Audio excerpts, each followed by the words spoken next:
Okay, first of all, I want to thank everybody who sent me questions. We got a lot more than we expected to get.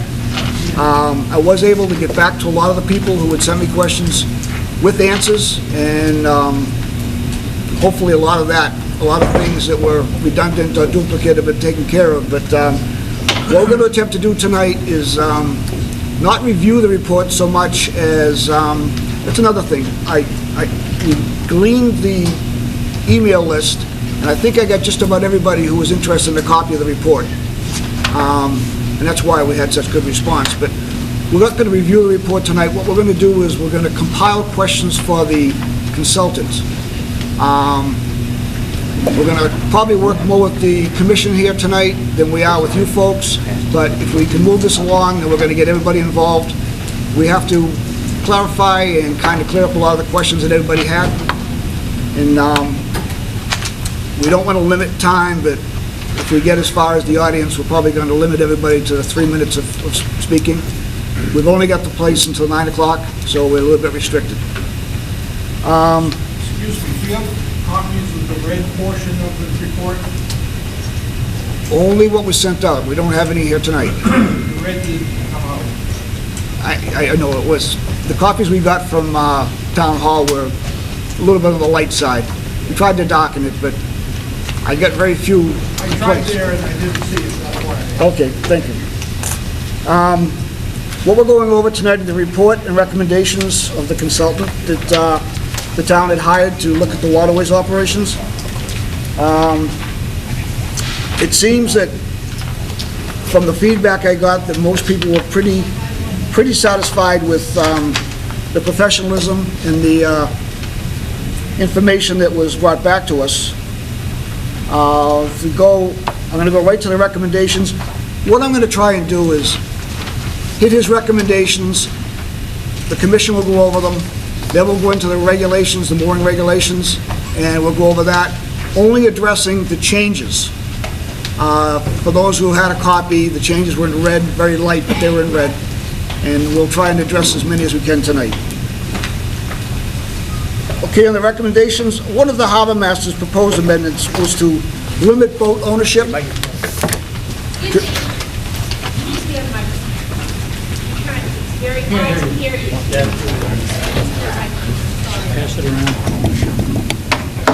Get to your seat. I don't want to limit boat ownership.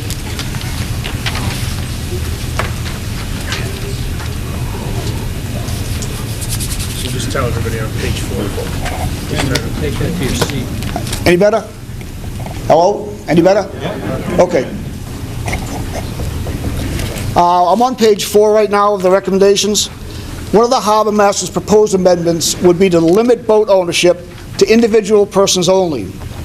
A number of other communities have also adopted that standard. The consultant felt that recommendations allow for other types of ownership, such as partnerships and corporations, but require that the permit holder, the mooring permit holder, own 51% of the entity that owns the vessel of record. This was a hot point. It seemed everybody had a lot to say about that. Again, I'm going to review everything first, then we'll go back. He reviewed the current operation of the mooring services that were provided by the town, and one of the things he recommended was probably obtaining a software package to make it a little easier to get the bills out, get the payments made, and different methods of payment. They reviewed the launch services provided by the Scituate Boat Club, Scituate Harbor Yacht Club, and Easy Rider, and there were no changes. They felt that there was a high level of satisfaction with the current services. One other part of that was that towns that issue transient mooring permits to commercial entities do really not collect any more revenue, and in a lot of cases they lose money trying to get in the mooring or trying to get in the launch mooring rental business. So his recommendation was for the town of Scituate not to get into that, at least not at this time. Review current fees charged for slips and moorings and comparability with similar communities. This was the next hot point because comparing Scituate with other communities, Scituate is, as we all know, it's kind of unique. It's a very, very busy weekend type harbor. It's a destination. Scituate has a lot to offer, and people come in and they spend some time here. I talked to the consultant, and it was difficult to really put us in a category with anyone else except for big people like Newport and the islands. But we were concentrating on slip docking fees for the town marinas. And let's see. What he found was the market for Scituate was very strong, and what he felt over the next few years that Scituate should probably be in par with other marinas by raising the rates by about $30 a foot over several years period. We have had kind of informal talks about that, and we feel at this point that possibly we shouldn't raise it this year. A lot of people have deposits in to the town of Scituate. If you're going to go to another marina, the problem you'd run into is they've already booked for the season, so it's a little bit late. So we'll make recommendations on that as we come up and discuss it. Okay, the revenue stream for all waterways activities does not seem to be a problem. Scituate has a fairly good retained earnings right now. We've got $537,000 in our retained earnings account. Okay, one of his other findings was we might want to look at an optimization study of the harbor. For anyone who's not really familiar with that, is what a lot of towns will do is, in conjunction with dredging, they do an optimization or a regridding of the mooring fields. We have not done that. We did have a dredging several years ago. We opted not at the time to do that. As you know, if you've got a sailboat and you're near a powerboat, when the wind goes one way and the tide goes the other way, things don't always work out so well. So we dodged at that time, but it's felt that we should look at an optimization in the near future. Harbor Master should make improving customer service a high priority. That's part of the plan, the Harbor Master. Well taken. I think Stephen can discuss that at one of our future meetings. The Harbor Master should meet annually with the harbor organizations. That would be the Boat Club, the Yacht Club, Scituate Harbor Business Association, and Stephen assured me that that's in the works. Waterways Commission. The charge of the Waterways Commission, I'd like to read this just so you're all aware of it. This commission is to serve as advisors to the Board of Selectmen in matters relating to policies affecting the operation of the Scituate Waterways and activities related thereto. It shall discharge its responsibility by formulating recommendations for review and approval by the Selectmen. A lot of people think that we have our own budget, make our own rules, but we're an advisory capacity, and that's about it.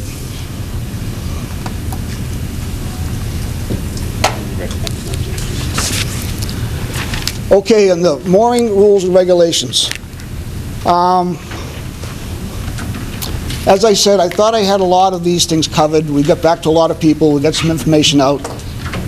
And last minute, starting last night, more new questions started coming in. So what I'd like to do with this is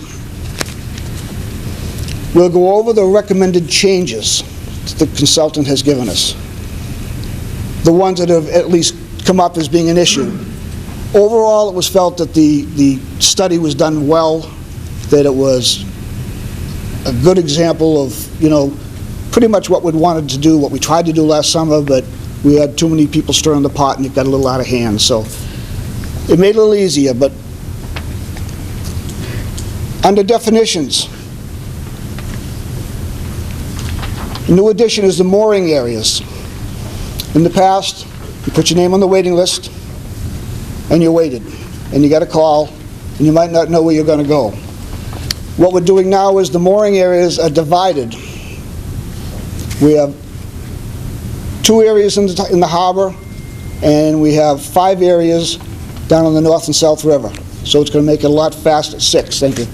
It's going to make it a little faster because when you make out an application, the application will designate where you want to put your mooring or where you want to put your boat, and that way you'll be on a list for that area. So that should move the list along a little better.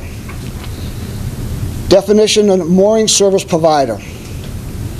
That's any company or inspector certified by the harbor master to perform mooring service, installation, inspection, and maintenance. Question I got on that was, what certifies a mooring provider? Every year, mooring services make out an application with the town, they pay a fee, and they have to provide insurance and proof that they're actually in the business and they can handle moving stones around. Okay, moving on to the waiting list. This is another touchy area. The application for the waiting list has to be renewed in person, by mail or by email, and a renewal fee of $5 annually. A renewal invoice shall be sent out by the harbor master every year by January 15th and must be returned by March 1st, with payment by check or credit card only. This will assure that there was money received. This will prevent anyone from saying, well, I came in, I gave them $5 and they didn't do this. There'll be proof with either a canceled check or a credit card. Failure to pay by the renewal fee by March 1st will result in being removed from the waiting list. Okay, applicants will be notified via mail, email, or phone. Will have 7 business days to contact the harbor master and make a decision. If the harbor master is not contacted within 7 business days, this will be considered one refusal. If the applicant refuses a mooring checked off on the application, the next year or any year beyond, the applicant will be removed from the waiting list.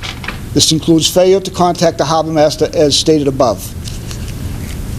One of the questions we had on this was, maybe the person who's putting their name in would have a preferred method. Maybe mail, email, or phone wouldn't be the one. What I'd like to do now is kind of open this up to the Waterways Commission so they can discuss the ones that have come up and had a lot of questions.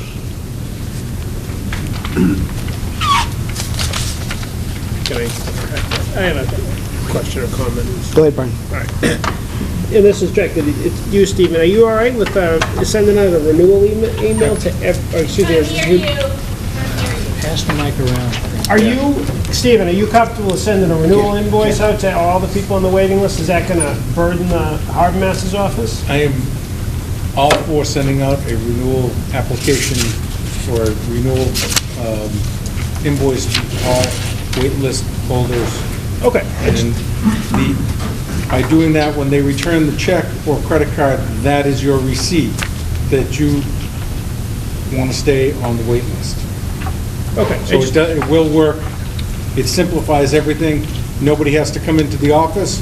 You just pay the bill. Is that 7 days to? That's 45 days to pay that bill. 45 days? The bill sent out on January 15th, returned, and the invoice must be, or the payment must be returned by March 1st. So it could be 43 days.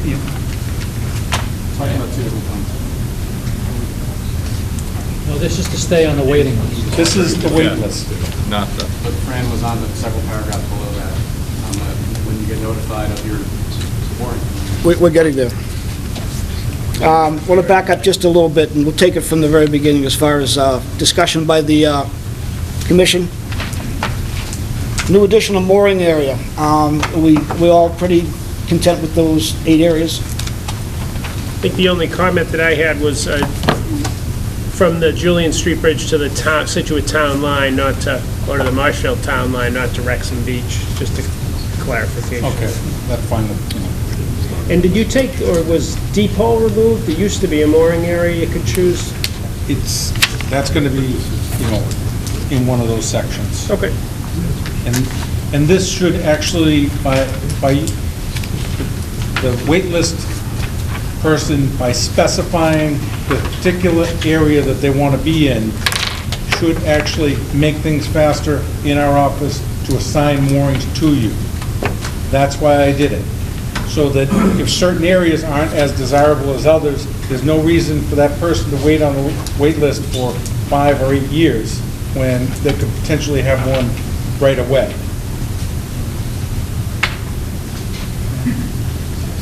David? So Brian, your question is he able to send out that, doubling the amount of bills you're Yes, I sending out? am. Maybe a lot of them go out by email? That'll be an administrative issue that I will take care of, Okay. how it goes out, whether it's by mail or email. Everybody gets an invoice that's on the Everybody waiting will list. receive an invoice. That's on the waiting list. Yes. Same timing pretty much as sending out the invoices for? No. There's dates on here with the timing. Yeah. First of February. Date's January 1st with a March 1st return, correct? That is January Right. 15th, March 1st. 15th, right. Question. So if someone takes Taking questions from the warrant, Excuse me. If I could ask you just to wait a little bit, I want to try and get through this with these guys. And then, just don't forget your question, okay? Thank you. 7 days notification on the application. I've had some questions from the board. That might be too short a period of time. Keith? I definitely think it's too short a period of time, unless there's some kind of something written in here that says life happens and it takes longer than 7 days to get back because personal injury, out of the country, whatever, that they're not going to get slapped for going over the 7 days. I just think it's really tight.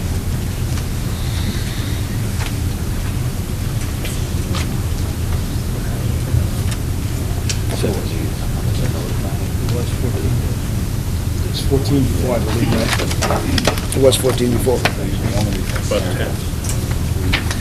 I like the idea, it's limiting it to phone or email.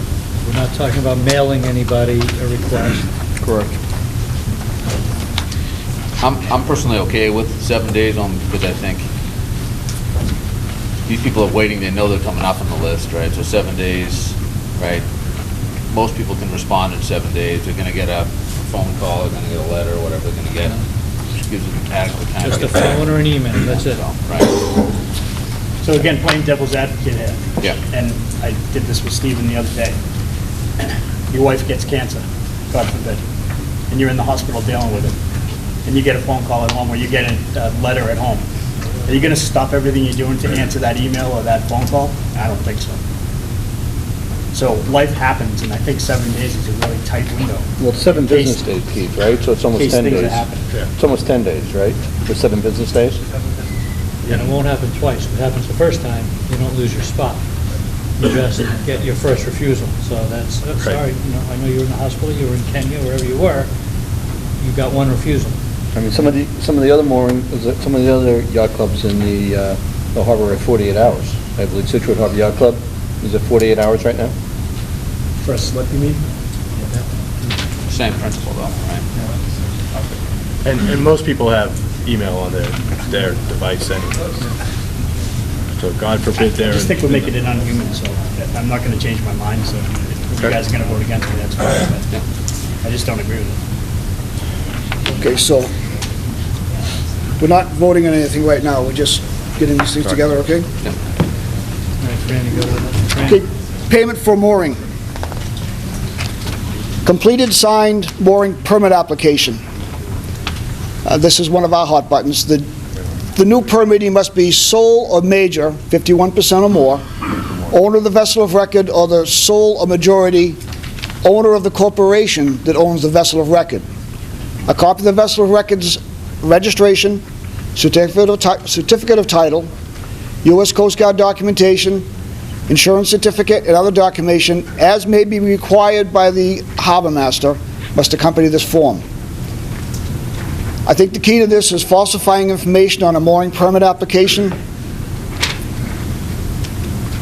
is going to be the cause for losing everything. So the whole idea is everyone wants to know, how do we know what the 51% is, or how do we prove it?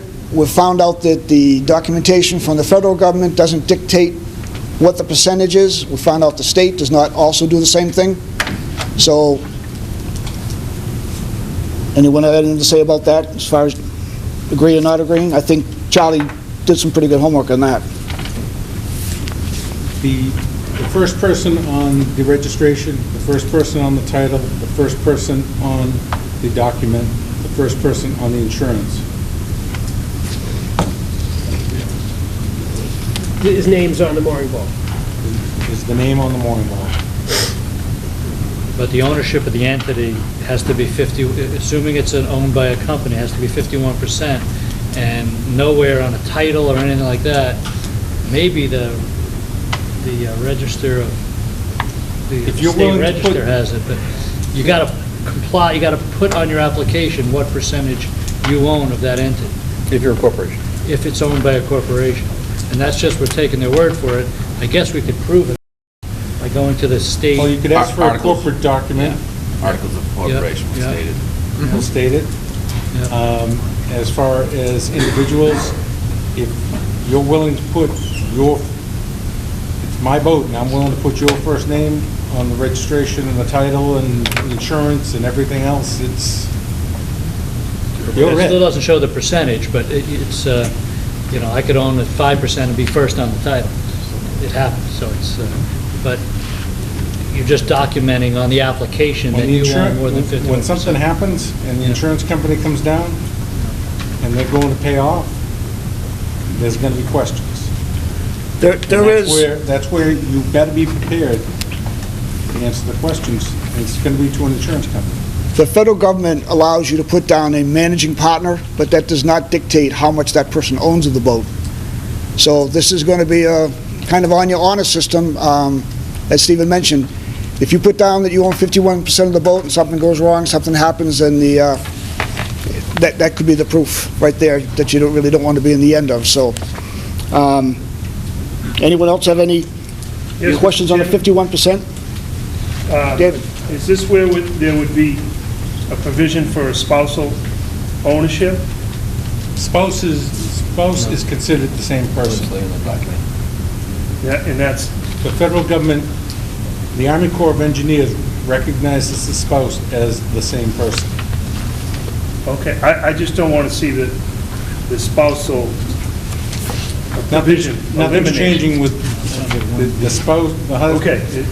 The However it wording's may in be, there. Okay, very the good. spouse is the same person. That's what the Army Corps of Engineers, how they recognize it. One of the questions, Dave, we got was specifically for husband and wife ownership of a mooring. Vessel's currently titled in Massachusetts, and showing the title is owned by the husband and the wife as co-owners. Well, in Scituate, if the husband owns the mooring and the wife is the wife, they're both listed on the mooring. So they're both co-owners, so to speak, of the mooring and the vessel. The other one was, vessel was currently titled in Massachusetts, and the title is owned by husband and wife as joint owners. It applies to that also. And with the Coast Guard, as far as the documentation, if it's owned by the husband and wife, one of them has to be the managing partner, but they still own the mooring together, according to the town of Scituate. Mr. Chairman, can I ask a question? Quickly, please. Massachusetts accepts same-sex marriage. Would this include marriage? That's why we said spouse. It doesn't matter what you, whatever you are is what you are. I'm not going down that road. So, Fran, David? so Stephen, you're, and I like the way this is written, this is saying that you can require more documentation if you have a question. If I have a question. Yeah, and I like that, this is a good provision. Yep. Fran, before you move on from this section, Go ahead, Mike. one other point of clarification is that we added in the requirement for insurance on moorings in 2013, Yes. but I don't see anything here that states Of the entity. I think it's further, it's like go into the document further, I think the insurance. Yeah, it does say on the page 5 at the bottom, one of the bullet points, it says it, but it should be a requirement Yeah, here. because what we're talking about here is really kind of what. This is for the new person should The payment comply as of well. code excise, mooring inspection form that should stay here, that should have their approval. And that's where it goes to, I may require additional documents, so I just say, I need your insurance as well. Well, insurance will be required anytime someone's doing it. So, I don't think we remember to add it into this section. Okay. That's all I'm saying, so. You make a note with Yeah. Charlie. Yeah. Keith? Our friendly lawyer in the crowd just let us know that corporation shouldn't be in there, it should be entity, because there's other... Yeah, he uses the word entity in the report, Fran, but then in the regulation, he uses the word word corporation, it's limited. You want to be able to include trusts, partnerships, LLCs, just use the word So it entity. should be entity instead of corporation. Broader, majority owner of the entity. Third line in red. Thanks, Steve. Thanks, Keith. Can you repeat that? We can't hear you back here. What we're doing is just clarifying the difference between a corporation and an entity.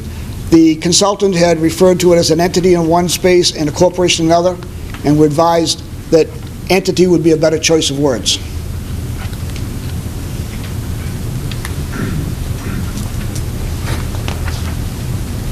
Fran, do you want to let that woman ask that question before we go ahead? Go ahead. Do you want to let that woman ask that question before we go ahead? No. Let other people ask. Right. Okay, mooring rules and regulations. A renewal invoice will be sent out to the harbor, by the harbor master no later than February 15th and returned by April 1st with payment by check or credit card only. Permittees who fail to register their mooring and pay the penalty by May 1st will be considered to abandon the mooring, and the space will be allocated to those on the waiting list. In the event of a hardship, the harbor master may extend the deadlines in this section to another specific date. So there's a little bit of latitude in there. Anybody, commission, board? Fine with that. Boys? Fran, I heard you say May and I read April there. I'm pretty sure I said April, didn't I? February 15th, returned by April 1st.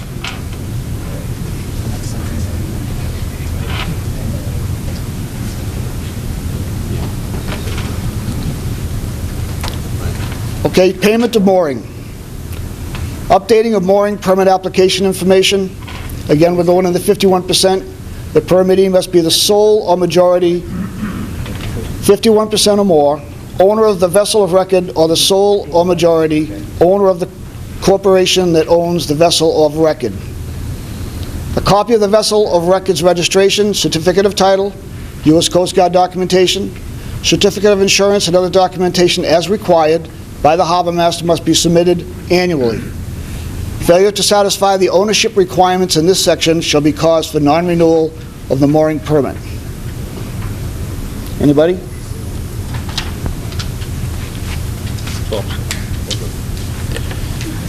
Fran, one question on that one. Do we want to add the amount of the certificate of insurance? Is that- We might want to leave that open where it might change. So is that gonna, is the harbor master's office gonna send that out in your invoice that's saying you need a limit, you need this amount? I think any change would have to be approved by the selectmen anyways. I believe the change of the insurance requirement amount would have to go through the Board of Selectmen first anyways. Okay. But do we spell it out in the regulation somewhere? 'Cause I didn't see it. It may be just what's required by, by the town at that particular time. So if in 3 years it changes, it just gets changed on the invoice. Okay, so in the bill, you're telling me it's spelled out what my insurance We can is. spell it out, Okay. yeah. I think in most cases, the amounts of insurance and the amounts of different fees are spelled out on the application forms and the forms that are being sent out or returned. Randy, you skipped over 3 and 4 up above that. Yeah. 7 days for tackle and 7 days to have it removed or becomes property of the harbor master. Page 5. Oh, yeah, okay. Seems a little quick. Yeah. Again. It used to say 2 weeks. If the ground tackle is not purchased by a new permittee, the previous permittee must remove the ground tackle at his or her own expense. That was a question that we had. If the ground tackle is not removed within the new 7 days, business days, it will be considered a public nuisance, and the harbor master may remove it after notice to the previous permittee, and it shall become property of the town of Scituate harbor master. You have a comment, Keith? Well, that and the one above it, you only have 7 days to make a deal with whoever's giving up the mooring. Again, you just said it used to be 14. What's the, I know you're just trying to move things along, but again, 7 to 14 days, why are we squeezing people like that? I don't get it. We're not. The consultant found in his surveying other towns, that this was more in line with what other people were doing. Just seems really a short period of time for somebody to be able to do this. And some people on this committee obviously are in the mooring business. I know you folks get extremely busy. It just seems 7 days is, at the peak of their season, could be very difficult. Maybe we should put something in there, the harbor master can extend it after being contacted or something. We'd probably be better off to change it on the regulations. So we might want to either set this aside for a motion or make a motion now, that we request it be changed. 14th. Is that what you're saying, the 14th? 14 days as opposed to, Charlie, you come up with the 7 business days. So, And while we're talking about it, the idea that, if somebody isn't renewing their mooring permit, abandons their tackle, it's a cost to the town to remove it, right? We just drop it. They drop it. We just drop the chain. We don't take it out of the water. But the new mooring holder may We need a don't want bigger it. block or something like that, right? Trust me, we do not want it. We want I hear you, to move along. but if there's a 2-ton block in there and the new person that gets that mooring may want a 3-ton block in there, who's going to remove that other block? It says here, that We will. We will, at our cost. I'm saying we should end up, has some ability to charge back the last mooring holder. I mean, you can't just fill the harbor with blocks that you don't want. I'm just saying we should have that option, possible. What do you think about that? I mean, somebody's going to pay, right, to remove the tackle. Usually deals are made and it goes back and forth between people, like 95% of the time. And probably the other 5, the mooring companies buy it. So I don't think that's an issue, but it's just, again, it's the time thing. Why are we squeezing things? Why are we? So make a motion to make it 14 days. Oh, we don't need a motion, we just need to say, are we in agreement that we want to do 14 days? 14 days sounds fair. All right. If everyone wants to do that, we'll make it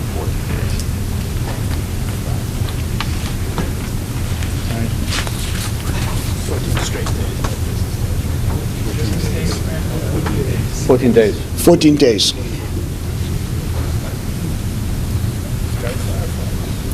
We had a question on C. The payment of a mooring registration fee does not give the permit holder any right or claim to any particular location. It does give him or her the right to a location in Scituate Waterways and a proof of authorization for mooring that is suitable for the boat specified on file at the Harbor Master's office. The changes, or the addition rather, is all such moorings and permits granted, including assignment of locations, are of temporary nature and no property or vested rights are created or granted.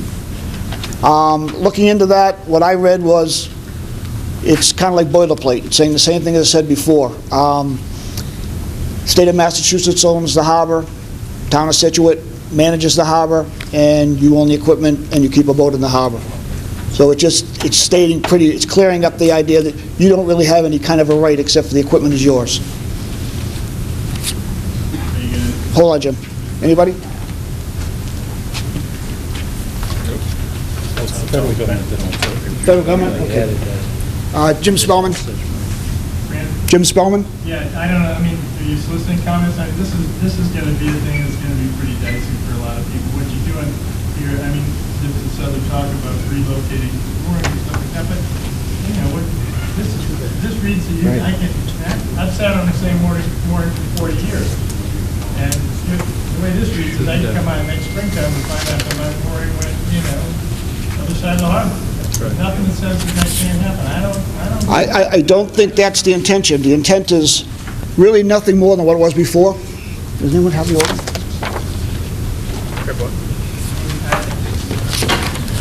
Certainly gotta be a point of contention. Here we go.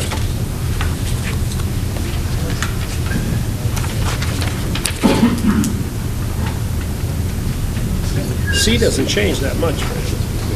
It doesn't. It's Right, yeah. He's reading it sideways. Yeah. Just say, you don't own that spot. Yeah. Right, you don't know that. The intent is just that there's no title to that. I can clarify, The consultant was trying to let everybody understand that the mooring is not property. It's a permit to place a stone in an area of the harbor. You don't own it, you only own the stone, the chain, and the ball. There is no other property rights that go along with that. It's not for sale, nothing can be done with it. It's, I don't think there's any disagreement with that. Everybody understands it with the. but that's why it's there. The back was mine and the swing room is, you know, is the town, but But fair. there are people that don't understand that because they still get people walking in, and that's why it's in there. I'm going to be obstructionist here, and then forgive me, but the language doesn't say that. The language says you can move that around anytime. If I rent a field, you know, to grow, I don't know, make a garden, right? And I know I don't mow, and I'm just using that field to have a garden. I want to be able to go back next year and find out that I still got that same plot of land. I don't want to find out that my field moved down the street. Jim, I don't want to stop you too quickly, but we want to move on with it, okay? I think one of the main reasons this is in there is because if the town were to do an optimization or regrid in the harbor, then there would be a situation where the mooring might be moved. Well, I understand that, but this is I don't think you'd have to worry about your mooring. I don't think the mooring's going to go anywhere other than that, those reasons. Fran, I think people in the outer harbor or the inner harbor don't want to end up in the North River. You know, and this language opens that door. Yes, it does. If you look at the old language, and if I could read it, the payment of a mooring registration fee does not give the permit holder any right or claim to any particular location. It does give him or her the right to a location in Scituate Waterways and a proof of authorization for mooring that is suitable for the boat specified on file. That really is no difference than what they did. He just changed the wording to kind of modernize it a bit. I don't think you're going to find yourself in the river. Tommy? I hold you to that. I mean, have people signing up for a certain area. That's it. Ridiculous that they sign up for this area, They'd wait still- for this area, and then you move them. What we'd be doing if they regridded that area, they would try to keep everybody in the similar area to which they wanted to be. We're not looking to move you from here to the North River, From the outer or from harbor, the outer you stay in harbor the to the harbor. inner harbor. But the Okay? language That's doesn't not- allow Say, that. Franny, should have done. The language hasn't really changed. The language- It just says that you don't have any vested ownership in that, Or rights to that spot. or rights to that spot. It was just an addition to what was already there. Nothing's really changed. It's just clarification that there's no property rights that go along with it. Sort of one of his initial recommendations, which is. I'll bring it up with the consultant, find out what his reasons were. We'll bring it back to next meeting and Thank you. see what he has to say. Okay? Anybody else on the board? Nope.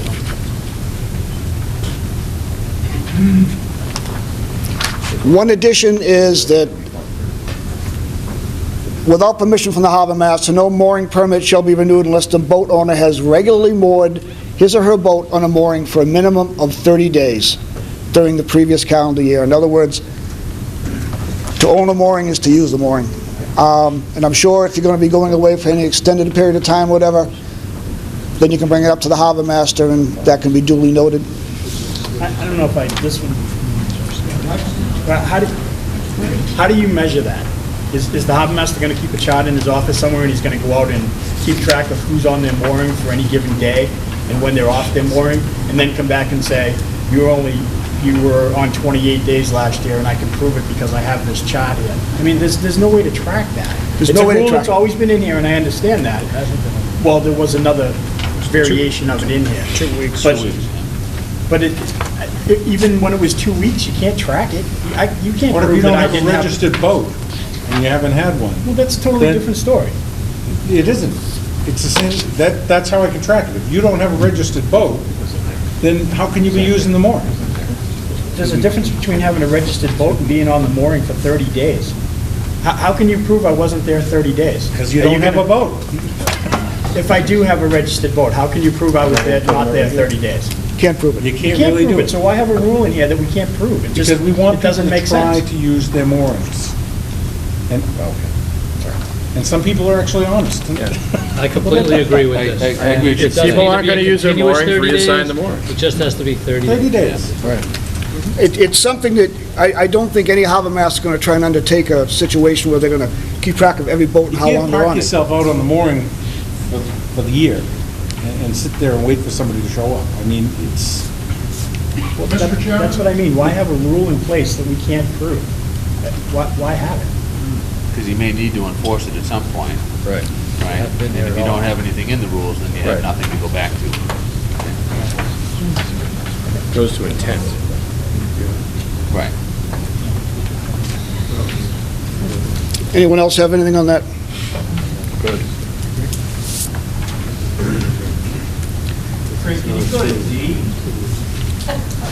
Talk about 7 or more consecutive days must notify the harbor master. Excuse me, you had a comment.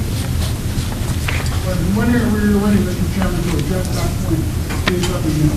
Go ahead, Dan. The needs of a vessel owner may change during his life. Now that I'm retired and no longer working, I would like to go cruising extensively to Maine and other locations all over the eastern seaboard. This would put my mooring in jeopardy if I'm not on the mooring 30 consecutive days. It didn't say consecutive. No. It didn't say consecutive. Way to address those of us who do not fit within the standard mold of what the regulations. that is when you probably come in and talk to the harbor master and just say, look, I'm planning on going away for X number of days. 3 years. Well, I know.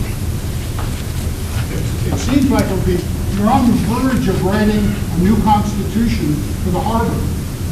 And here you are saying, well, we're going to write a regulation down, but we're going to say, but come in and talk to us and we'll decide at that point whether you fit within our regulations or not.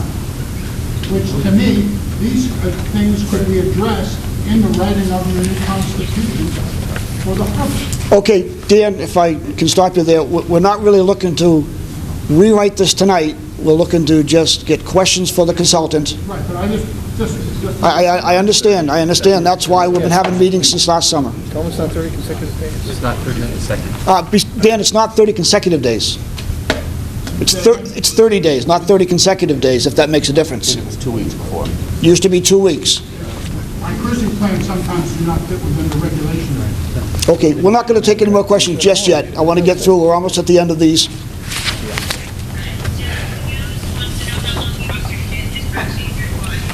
What? Okay, everything else that we've got on here as an addition, mooring specifications. One more question. I know this is moorings, but you do talk about slips here. And back to D, permittees leaving their moorings, should we say or slips? No, the slips are taken care of on the contract with the slips. This The does not, slips is if you leave and you go overnight, you're supposed to tell us. that's been kind of a long-standing.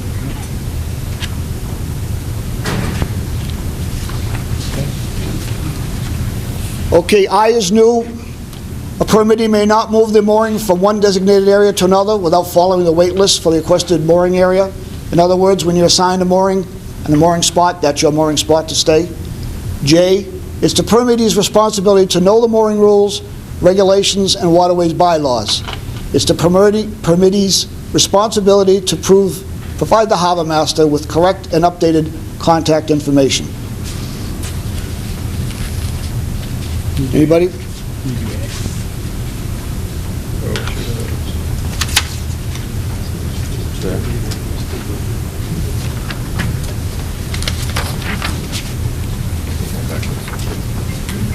No questions.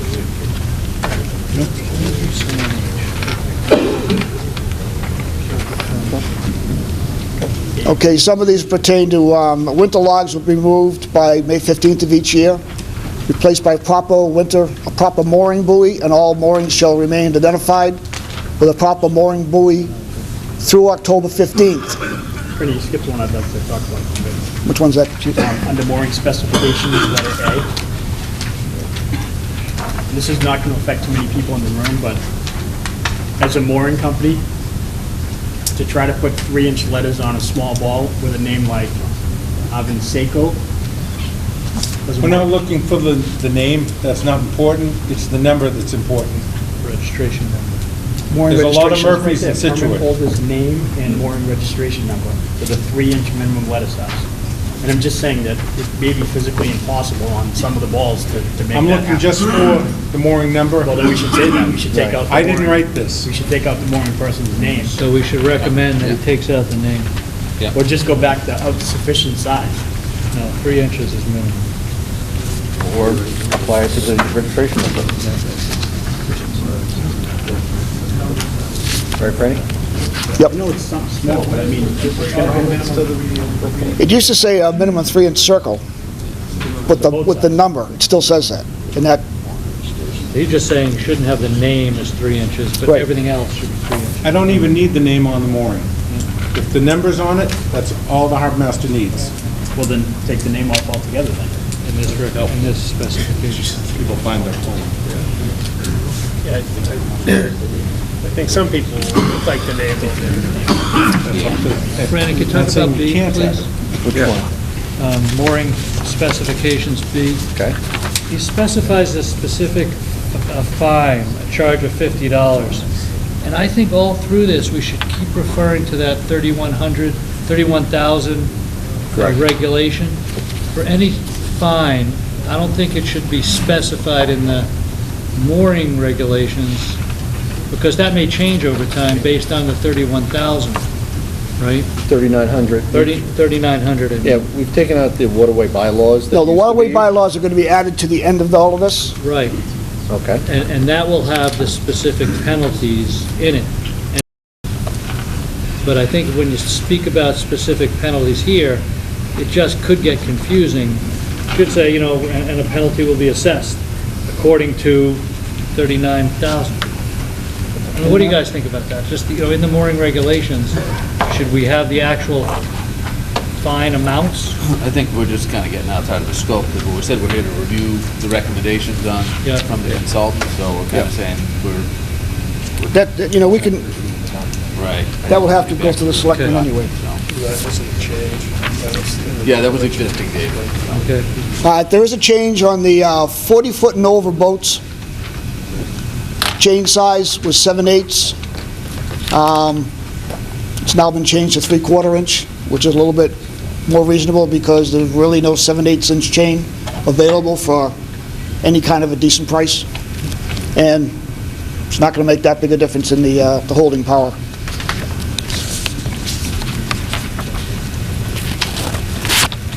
Under care and maintenance, D, winter logs shall be removed by May 15th of each year, replaced by a proper mooring buoy, and all moorings shall remain identified with a proper mooring buoy through October 15th. Any mooring not visible by May 15th shall be considered abandoned, and the space allocated to those on the waiting list. Winter logs shall not be replaced before October 15th of each year.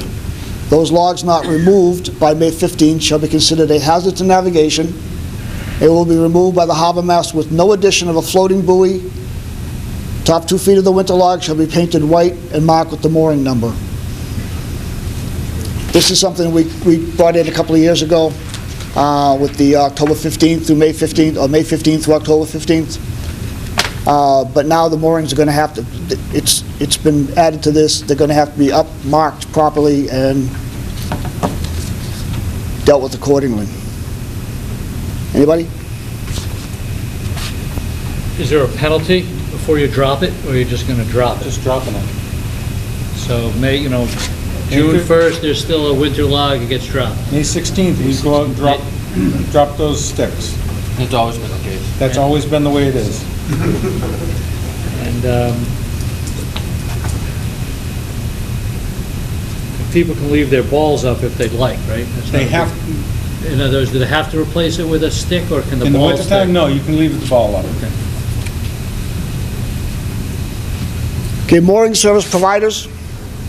All mooring service providers shall be certified annually by the harbor master. No mooring service provider shall inspect, place, or service a mooring for a vessel owner without proof of a current mooring permit issued by the harbor master. Do we have clarification on that as a mooring company? What do you mean by that? What do I need for proof from the harbor master? I guess we can print out a list and give them to you. Remember, that's the consultant's recommendation. Yeah, I'm just asking because. And I'm just saying, I guess we can print out a list of Every year of mooring. mooring customers. Should they provide you a list, and then you give them of their customers, and then you say, nope, No, nope? it's easier if I provide them with a list of their customers. I pretty much know who your customers are, Keith, Randy, you know. It's easy enough for us to print it out. Okay. Non-compliance of any regulation herein will be sufficient cause for the suspension or revocation of the certification of a mooring servicing provider issued under these regulations, following notice and an opportunity to be heard. Keith?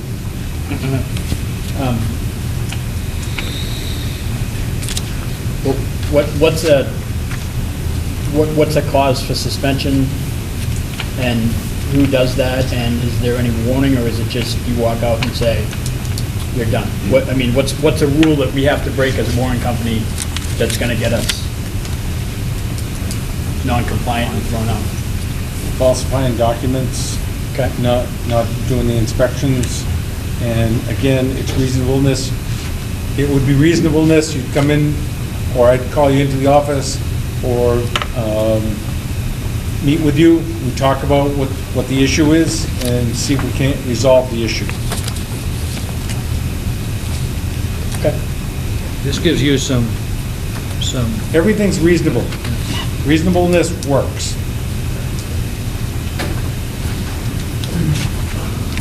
Okay, conformance with existing regulations and disclaimer. These regulations are not an assurance of a safe mooring due to variations in weather, individual boater use, or other factors over which the harbor master has no control. Responsibility and liability for safety of persons and property rest on the individual vessel owners and permit holders.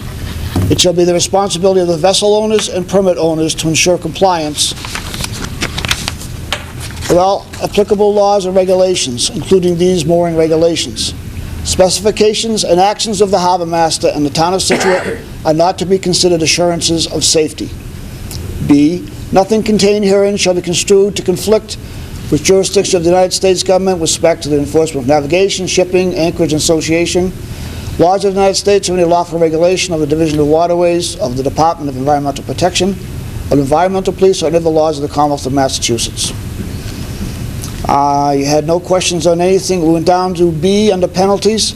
Any person aggrieved by a refusal to permit such temporary mooring or by any condition or restriction imposed relative to such mooring may appeal to the Division of Waterways of the Department within 30 days after receiving notice of such refusal or of the imposition of such conditions or restrictions. Said division shall review the circumstances resulting in such appeal and shall render a ruling either confirming the action of the harbor master, setting such action aside, or amending such action and imposing its own conditions and restrictions as deemed necessary. Had a question from the commission. We were looking to maybe do something local on that. For any point, so may appeal to the Division of Waterways of the Department, comma. Environmental protection. We'll have to have that corrected. so that's No, the no, state. but it used to be may appeal to the Waterways Commission, No, then to the DEP. no. That was on the June draft. That June draft was never adopted. It goes back to the 13th, 2013, of the last regulations that were in place. This is part of Massachusetts general law. Okay? So he I'm meant to reading- say the Division of Waterways of the Department of Environmental that Protection. should- Correct. That's what he meant to Right. say. Correct. Yes. And they're very Not quick adopted. to act. That we should say. It's not incorrect, it just was never adopted.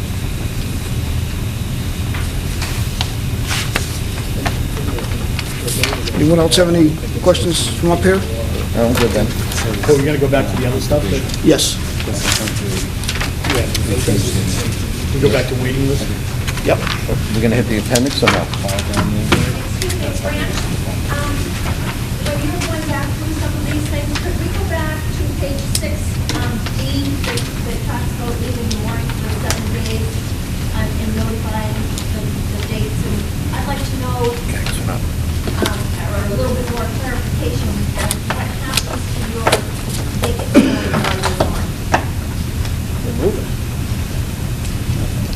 can bring that up. I'll make a note, we'll get onto it. Young lady back there who asked a question way back in the beginning. I did, and I was corrected by my question. Right, that's different. Good.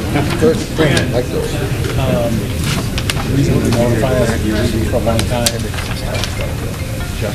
One of the potential reasons for notifying us if you're going for longer than 7 days, if we have an emergency and a boat needs a mooring, you know, it's in my purview anyways through mass law that I can place one on that mooring.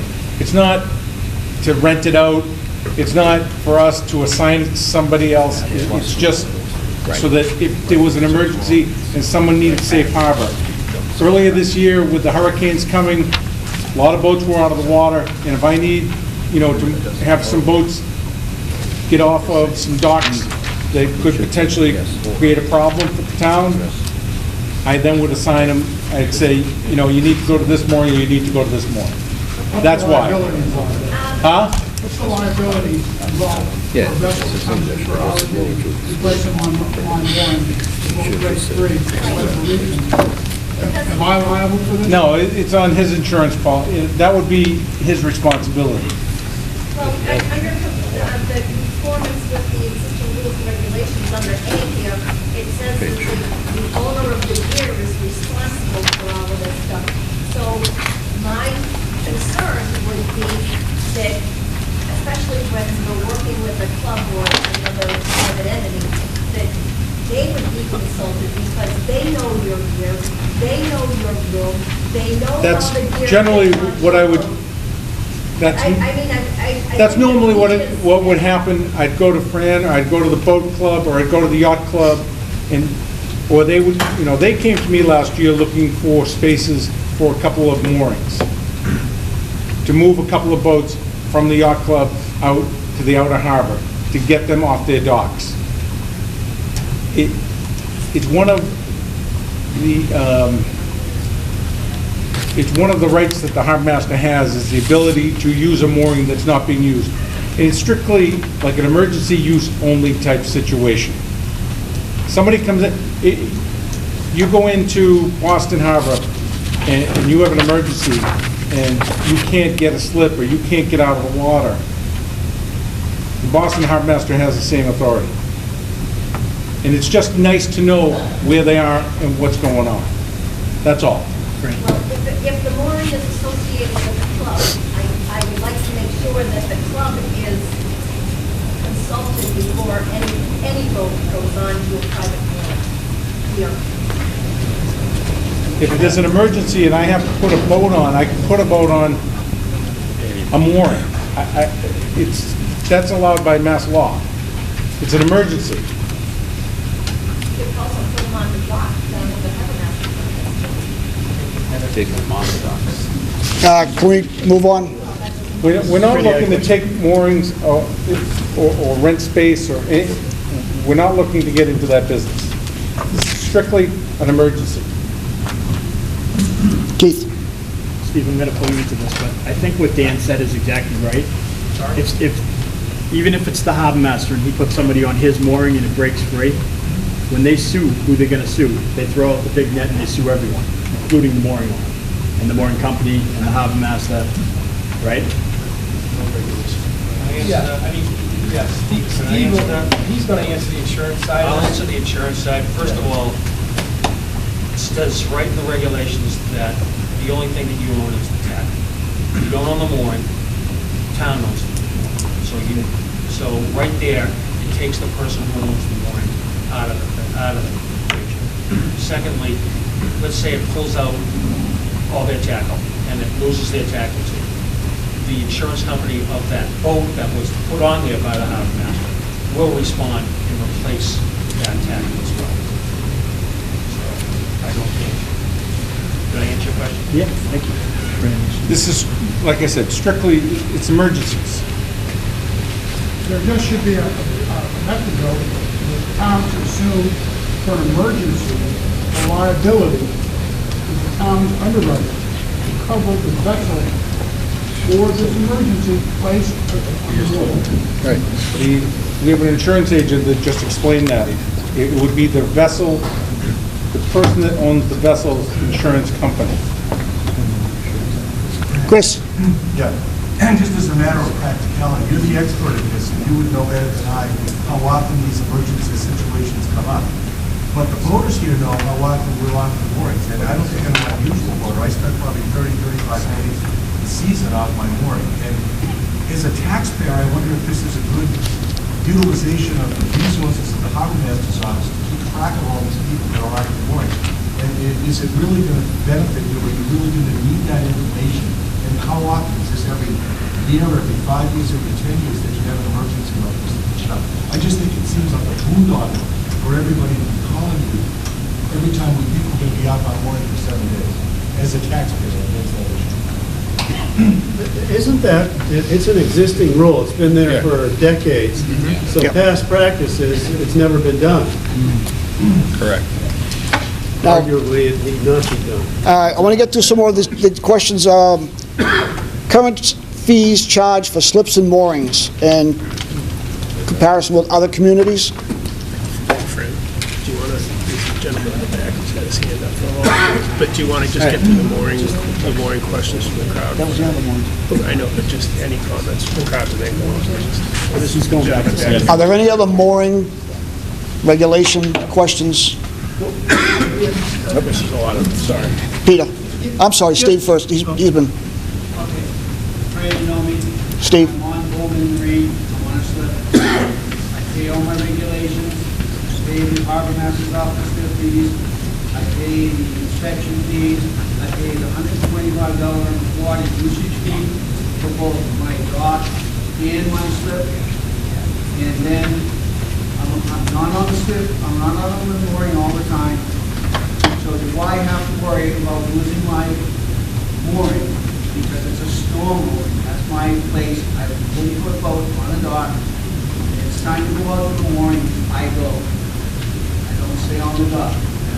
I bet Scituate Boat Club know that if I need my mooring, I'm going to be out there. If not, they have the right to use the mooring. Do I have to worry about losing my mooring? Because that's why I have it. This would require you to use it for the 30 days a year. I go out there, I swim on it on the weekends. I don't stay out there. Steve, this would require you to use it for at least 30 days out of the summer. I cannot use it. Well, I mean, if I have 30 days of storm, I use it. But you've got to use it for 30 days every summer. Okay, let's see. But are you going to go now, or are you going to go ahead and... The yacht club folks that are at their dock, they have moorings out there because when it blows over 30, they have to get off the dock. They're not going to be on their mooring for 30 days. Okay. Peter. I'm just bringing my point up to the end. Understood. Thanks. Thanks, Steve. Well, thanks for all your efforts, for all you guys on this.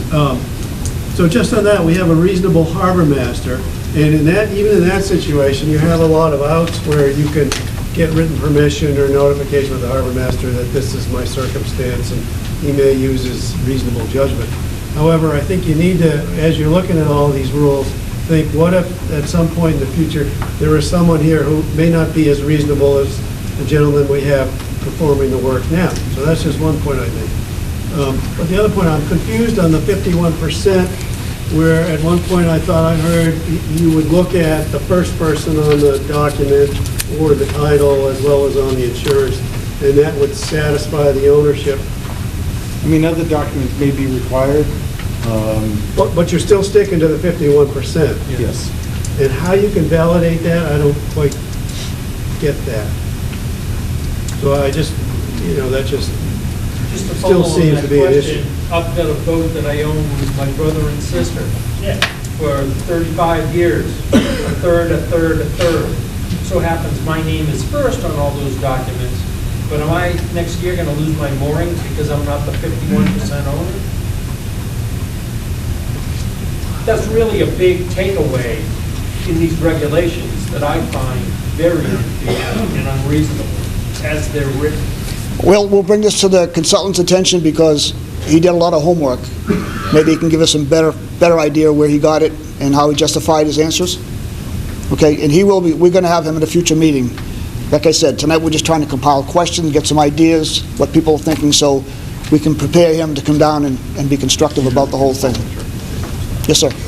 Question, if you're on the mooring list now, are you going to have to specify one area? You talked about an area that you want to go to move things along. Can you be on multiple areas, or?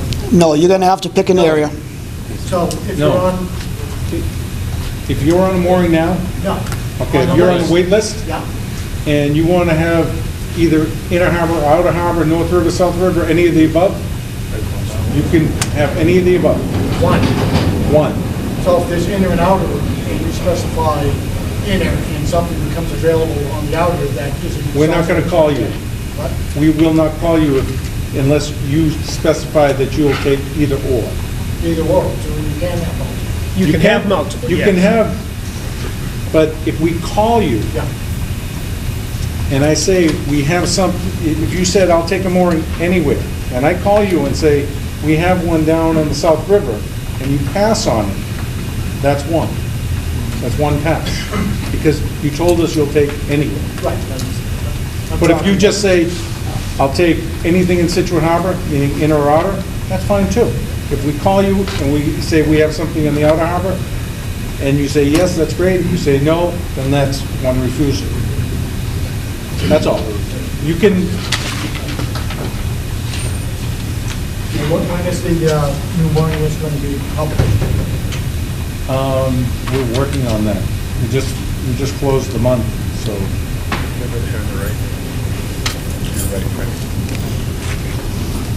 Just a point of information, I was a little bit confused about what was described. You said you're soliciting questions, you're going to present them to the consultant. There will be some discussion amongst you and the consultant. No, we just present him with them. We cannot meet without, open meeting law says that we have a meeting, you come. So, this is my question. So, when the consultant is meeting with you, you will be meeting with the public at the same time? Correct. So there will be another meeting? We will give him the questions ahead of time so that he can prepare himself for that. But when we have a meeting with everybody. Just to let, a few people had questions that were specifically directed towards the consultant, and he will get those. Just if I could add now, if you are not on the email list and you want to know what's going on with this by email, make sure we get your email address. We'll make sure you get copied on everything that goes on. We did a lot of housekeeping with the last list, and I think we've got a lot of people, but I think a lot of emails have gone dead while people have moved away. So we have to leave it up to you to make sure that we have the right email. We'll get you whatever information you need. Tim Montgomery? Yeah, hi, Fran. I have one question about the winter log renewal and the mooring ball replacement. Of course, May 15th and October 15th makes all the sense in the world. What's been added here is that you could lose your mooring if that winter stick isn't out by May 15th. Again, a good idea, but Well, the we're mooring just- permit holders don't do that work. The mooring service providers do that work. And often, maybe due to inclement weather or whatever, things don't get out by May 15th. Things fall behind. Now look out at the harbor May 15th and there's still a lot of winter sticks there. So I just think it should not fall on the penalty should not fall on the mooring permit holder if this winter stick is not out due to the mooring service providers delay. Get another And mooring all you service can do is provider. ask the provider to do it. You can't do it yourself. We're just gonna go out and cut him, and he's gonna be diving for him, so he's gonna get him out before it's done. Get another That would be mooring. fine, but it's the part about losing your mooring. But So, you're the ultimate responsible party. That's it. As a follow-up to that question, I think there's quite a few mooring providers. Is this a hardship for you guys to have everybody up and running by May 15th? Not at all. Yeah, Dave, it is. It's a hardship. Well, it's, you take a winter 2 years ago, That's what I'm thinking. and it's not as much about getting the stick off, it's painting your ball properly and making sure it's properly marked, and for installation. So you run the risk now, because it's been moved up by 2 years, a number of years ago, in 2013, where you're trying to paint and get everything marked and lettered, whether you're using decals or painting, and then you're going out to put the stick on, or take the stick off and the ball on. So there's that interaction there, that transition between both. It's not just one off, it's one on. And so that does, you know, there are some springs that are real nice and you're all done in April, May, sucks. That's just how it is. But you do. I mean, is it, you know, right, you guys are the ones who do this. I have to, then we get some people But that. in June 1st, that would it, you need more flex time here. It used to be June 1st. It used to be, it hasn't. My own opinion, May 15th is perfectly fine. Even the winter that we had all that snow, I take care of about 280 moorings out there, and mine were all done by May 15th. So it can be done. Ed? Realistically speaking, back in the day, there were actually some people who took care of their own moorings.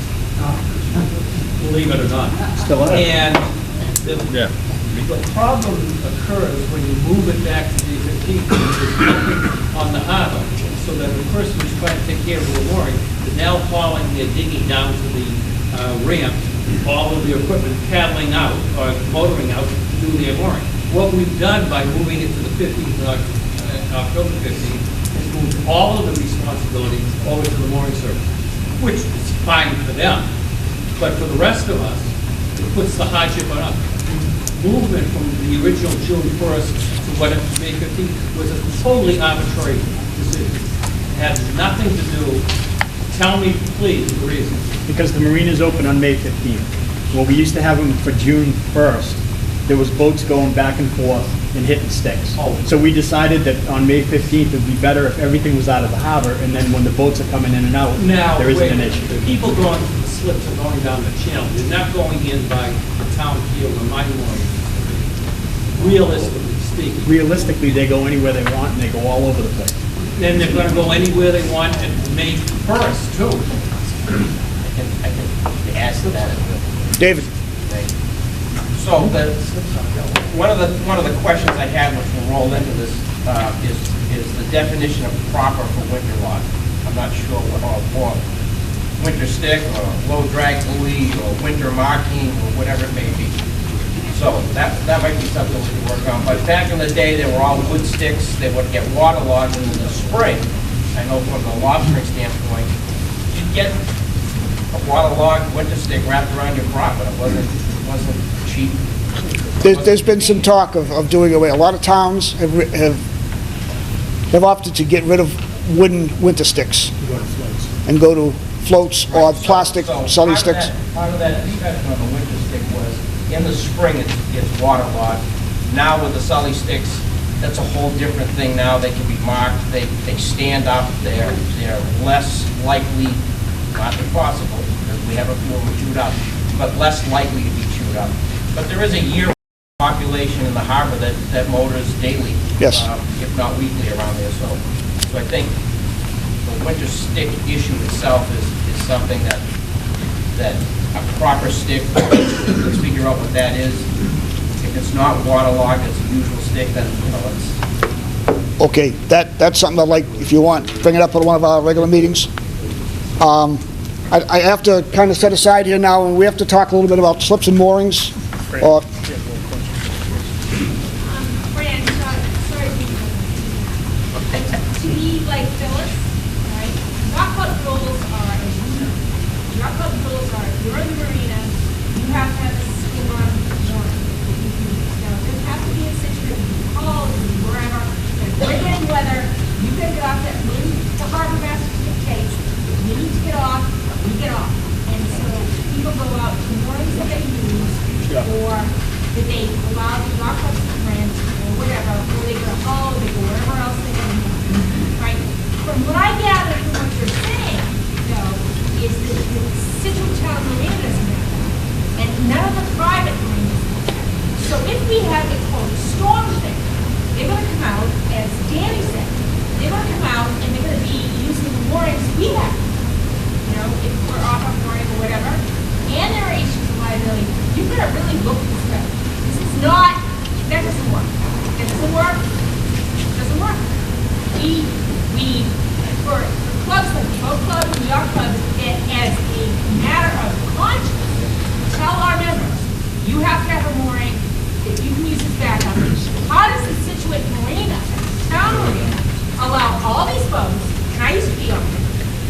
They're on trailers. Huge thing, doesn't really happen much in the Inner Harbor, the worst that can happen is you're gonna run it to the ground there. But how do they do that without a back? As far as I know, at this point in time, the yacht club is the only one that requires you to have a backup storm warning. No, we don't do that. So I'm saying to you that you've got to look at that. Let me say something. If you're going to use our backup moorings or something, you know, as a way to the Scituate Town Marina to get boats off, they can't get off in a hurricane, they can't get off on a trailer, and they're going to have to go out on moorings that exist. As Dan said, on our moorings, that we're paying insurance on, et cetera. I think you need to really look at this and, you know, You may be right. Thank you. Go ahead. The yacht club just doesn't require a storm mooring. The yacht club just requires you get off the docks. They don't care where you go. No, you do, no, excuse me. Yeah. You have to, no, excuse me, you have to have a mooring, you have someplace else to go. Exactly. That's it. Off the dock. Just the A dock. Just the A dock, right? Off the dock. The bottom line is, the Scituate Town Marina does not have that. If the town gets its revenue.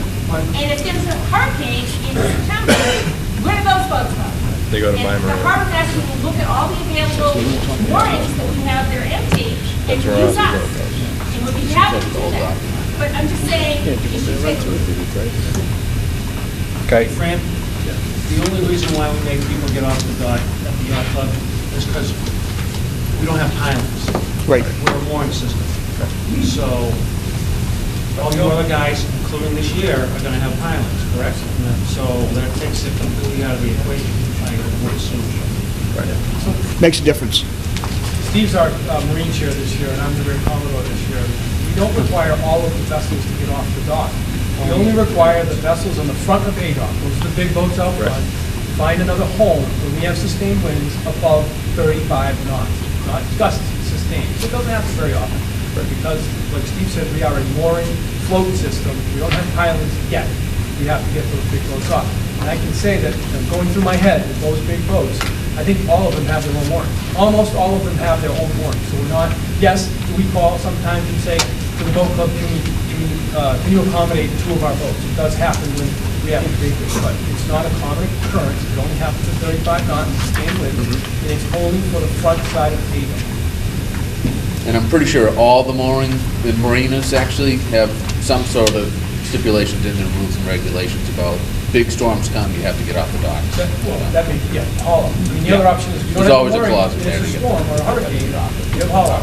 They tell you, you have haul out insurance. Insurance also, Yeah, I think your insurance also pay, a lot of the policies pay for half of the haul out. Yeah, and if you don't, you got problems. Yeah, it has to be. We need to talk about that, because these guys that he's saying in the high breezes that have the moorings are not using their moorings 30 days a year, because they're not done. Phyllis, he didn't I'm not say saying that at all. He didn't say that. I'm not saying that at all. He didn't say that. I realize that, but that presents a problem, because the regulations here, and the rules and regulations say that you need 30 days on your mooring. And unless they go out for lunch 30 days during the course of the summer or something like that, they spend most of their time on the dock. But the new rule will say, as suggested, that anybody that owns a mooring needs to be on their boat, on their mooring, for 30 days, not continuous days. And it's not going to be, the harbor master isn't going out looking at every mooring, but we want the moorings to get used, not just to sit there for a storm. So I think that's the reason the consultant said 30 days you need to be on your mooring.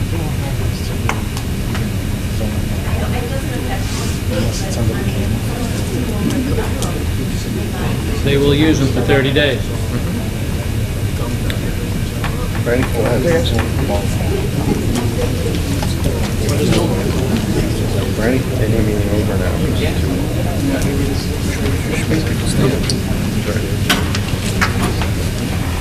Brian, we're down to 40 minutes. Thank you. You're welcome. Be your timekeeper, my friend. I appreciate that.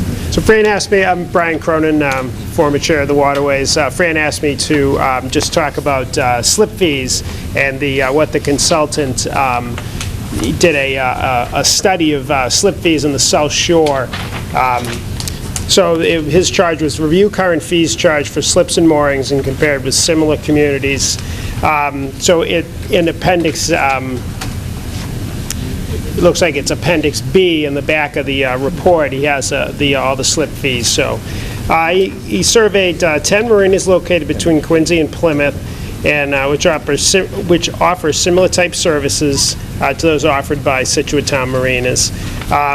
And he added electrical charges that some had to Public's rates to compared with Scituate rates, and he subtracted waterway usage fees, Scituate Waterways user fees, which is paid by the marinas to the town from the rates, just to make everything comparable. So he came up with the conclusion that the demand for slip space in Scituate was very strong, and most marinas have a lengthy wait list, particularly those in or close to Scituate. So according to the harbor master, the town marina turns over about 20 slips each season, and typically there are 3 to 4 times as many boaters signing up for slips each year than the town marina has slips available. So the Scituate Town Marina has 2 rate structures. One is the resident and a non-resident. It's the consultants. So the resident rate is approximately $70 a foot below the average, and the non-resident is, excuse me, I had that backwards. The resident rate is $70 a foot below the average, and the non-resident is $30 a foot below the average. So it's the consultant's recommendation that the rate increase of $30 per foot is applied to both residents and non-residents.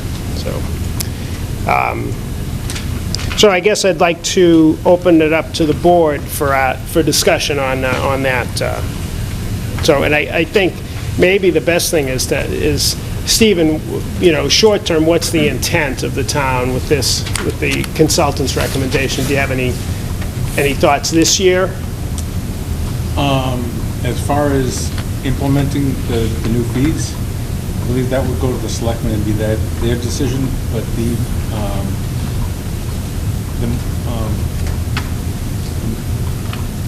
slip customers have already committed to this year, and I think if we did something, it should be done for next season. So they would stay. If they ask me, my suggestion would be you keep the slip fees at what they are today, and then at the end of the next season, you let the customers know, or we let them know over the summer that the rates are going up, and this is what the new rate is. And that's based on what the selectmen recommend. So you don't have to, it's not like you're going to be unscrambling trying to find a slip, or you have some time to decide what you want to do, and, Okay. Make an informed decision that way. Right. I got a few things here, I guess. I got an email from somebody saying that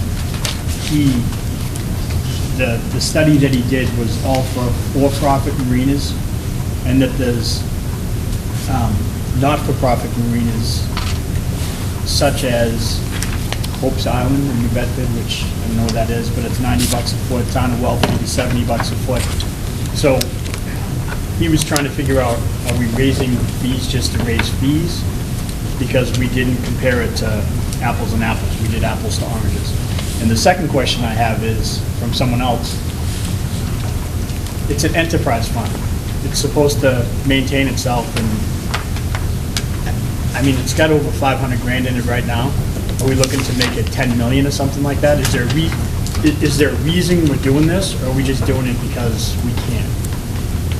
There should be a reason, like not just because somebody compared the wrong marinas to the wrong marinas.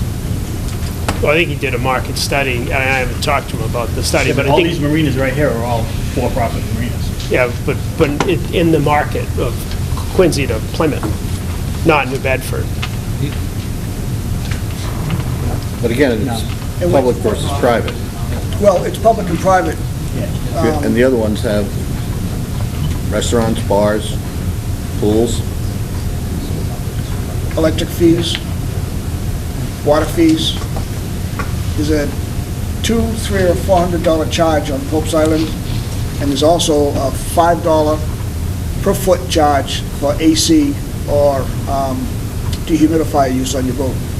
So they do kind of counter a little bit. It's not as straightforward, $70 or $80 or $90 as you think it is. I did call, when I got the questions from that person, I called around and talked to these marinas, and they got a big charge out of it when I talked to New Bedford, because they advertise that everything is involved, everything is free from $70 a season, a foot. But if you want water, you pay extra. If you want electricity, you pay extra. If you want this, you pay extra. So it's not hidden, but they're just not going to tell you about it. And then you got to ask yourself, do you want to go to Pope's Island? You know, this was done as a geographical type of thing, looking at the South Shore, and there really is no one else on the South Shore, aside from the Cape, who has any marinas right at this point in time.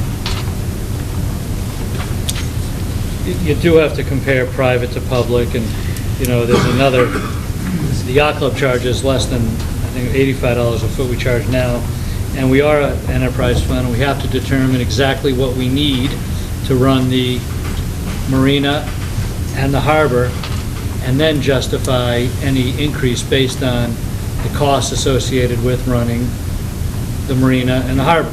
So it's certainly not going to happen this year, any increase. You know, my first thought is have expenses at the harbor and running the marina stayed the same over the last 8, 9, 10 years that we've had $100 a foot? 2003. And so 13 years. And again... Actually, in 2005, if you were a customer at the Maritime Center, it used to be $150 a foot. Correct. In 2005, they lowered it to $100 a foot if you were a resident. So that would be my analysis, to determine, have costs stayed the same? And I understand this year, the costs associated with taking the marina out and putting it in went up significantly because we had to start paying prevailing wage. So that may justify some increase.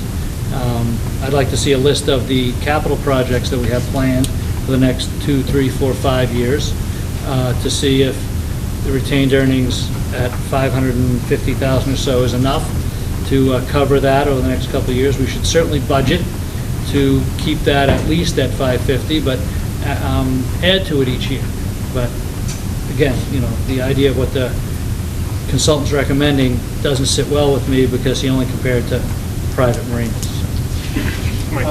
Comment? Keep in mind, the consultant was asked by, it looks like, the town administrator to ensure maximum collection of revenue. Okay, it wasn't fair collection of revenue, it was maximum. So he was tasked with trying to increase as much revenue as he could. Bob, I asked that same question, and that's maximum collection of existing funds, not making up new ones. That means make sure that we're able to collect mooring fees on time, slip fees on time, user fees on time. I read it as the highest possible revenue that they cover. I That's not the first way did, the and I asked enterprise fund questions. works, so that's a little irrelevant. Before we kind of get into questions and comments from the audience, there is a sign-up sheet up here. If anybody who wants, I can pass it around. Anybody who wants their email list or email on the distribution list. If you're on it already, you don't need to sign. Okay, so any comments from the audience? Mr. Eckhouse. There really are only two reasons that a company runs and makes its charges. One, it's got to meet expenses. Two, it's got to show that these are reasonable charges. And I think your board has asked that question. Nobody objects to whatever is the required amount, but if you go back in the years when Kirkford was chairman, we had over $1 million in the enterprise fund. And that was part of the reason that they reduced things, because of the fact that we were building up a fund and didn't have anything we were spending it on. So charging more doesn't make sense unless you've got some plans, you know what you want to spend for capital, and I'm think that's perfectly reasonable, but I think the consultant or the board ought to tell us, we need these funds for the following things. Right now, we don't understand the budget, and raising it just for the sake of raising it, to be like somebody else, doesn't make sense to me. Dick, just so you're aware, the consultant did ask me to send him what our capital plan was for the next 5 years. Okay. And I put together a capital plan. There are other items that are not on there yet. It's like anything else, it's a work in progress. You see, you look at different things, you see issues, things that are failing, things that need to be updated. And you just continue to add them on. I think that's a good idea. We keep pushing the pickup truck out and out. Yeah, we've been doing that. But I think the thing that we want to see is, as a public, we'd like to know what it is you'd like to do, because that makes us feel better about paying Yeah. more money. No, I understand. Yes, sir. Jim Spellman, I spoke before, I just want to reflect on what I'm hearing here too. People in this room could say love this harbor, and this has come up over and over again with each meeting. There are more and more people here. If our purpose, and I'm not sure it should be our purpose, is to maximize the profitability of the harbor, that's one thing. But and I believe that it's true. That seems to me the mandate that this consultant was given. Figure out how we can get the most out of this. The most we get out of it is a different equation for a lot of us. The joy of being in the harbor, the joy of being able to come each year and find the same neighbors around you, that sort of stuff. I'm utterly convinced that the intention of Mr. Moen and the town is to reorganize the harbor like Hingham was reorganized. In fact, there's a strong recommendation that we do that in order to put all the 27-foot boats here and the 30-foot boats here and the 30-foot boats here. If that happens, that may or may not be the most profitable way to maximize the yield of the harbor. Is that therefore the most logical thing? I don't. The thing that I objected to earlier, the notion that we don't have any say over where that swing room is that we've been renting for 40 years, and we come out and find it someplace entirely different, is problematic to me. I'm not going to sleep any easier tonight than when I walked in. If the consensus of the room or the consensus of the town is this is a moneymaker and we're not getting our money's worth out of it, that's one thing. But I wouldn't want to put my money there. Our game is, we have a unique harbor with a unique charm, and that's where the profit is. Brian, I just get one thing. Maybe we could try to do an analysis, or ask the consultant to do an analysis of what, the $30 per foot based on the marinas, the town marinas that there are today, what that equates to in additional annual revenue, so we have an idea what the amount of dollars would be, right? Yeah, because it's hard to even talk about kind of rate increases unless you know really what the total dollar is, and then to Mr. Eckhouse's point earlier, and then you really got to look at that versus what's on the capital plan for anything that may be coming up down the road. Then you can make a better assessment on kind of what might or might not be needed. So. I have one thing on rate increases. I mean, it's been since 20. What do you say? 2003. 2003. I mean, it might be instead That of was according to Mark Patterson.